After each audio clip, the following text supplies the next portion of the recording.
ಎಲ್ಲರಿಗೂ ಅವಳ ಬೇಸರ ಕಣ್ಣೀರು ಯಾರೂ ಸಹಿಸುವುದಿಲ್ಲ. ಇವರು ಕುತ್ಕೋ, ಊಟ ಮಾಡು ಎಂದರು ಕಣ್ಸನ್ನೆಯಲ್ಲೇ. ಐ ಆಮ್ ಸಾರಿ ದೊಡ್ಡಪ್ಪ, ನೀವು ನನ್ನ ಜೊತೆ ಮಾತಾಡೋವರೆಗೂ ನಾನು ಊಟ ಮಾಡೋದಿಲ್ಲ ಎಂದಳು ನಿಂತಲ್ಲೇ. ಊಟ ಆದಮೇಲೆ ಮಾತಾಡೋಣ, ಕುತ್ಕೊ ಮೊದಲು ಎಂದ ಭಾರ್ಗವರವರಿಗೆ ಈಗಲೂ ಕೋಪವೇ. ಇಲ್ಲ, ನಾನು ಮಾತಾಡಬೇಕು ಮೊದಲು ಎಂದಳು ಮಗುವಾಗಿ. ಹಠ ಬಿಡು, ಕೂತ್ಕೋ, ಸುಮ್ಮನೆ ಊಟ ಮಾಡು ಎಂದರು ಜೋರು ಮಾಡುತ್ತಾ. ಮೆತ್ತಗೆ ಕುಳಿತಳು ಚೇರಿನಲ್ಲಿ. ಪೂರ್ಣ ಮತ್ತು ಅಮೃತರವರು ಎಲ್ಲರಿಗೂ ಊಟಕ್ಕೆ ಬಡಿಸಿ ತಾವು ಊಟಕ್ಕೆ ಕುಳಿತರು. ಯಾರೂ ಮಾತನಾಡದೆ ಊಟ ಮುಗಿಸಿದರು.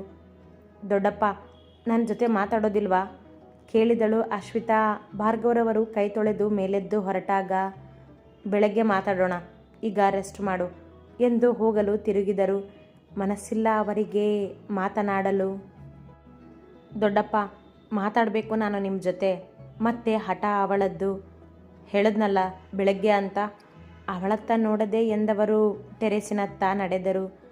ಅಲ್ಲಿಗೆ ಹೊರಟಿರುವರೆಂದ ಮೇಲೆ ತಮ್ಮ ಪ್ರಿಯ ಮದ್ಯಪಾನಕ್ಕಾಗಿಯೇ ಎಂದು ಎಲ್ಲರಿಗೂ ಗೊತ್ತು.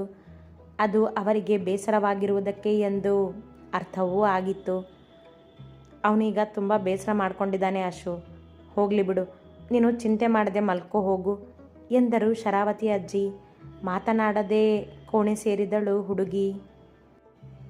ಅಪ್ಪ, ನನಗೆ ಆ ಅಭಿರಾಮ್ ಎಲ್ಲಿ ಹೋಗ್ತಾನೆ, ಏನು ಮಾಡ್ತಾನೆ ಅನ್ನೋ ಡೀಟೇಲ್ಸ್ ಬೇಕು.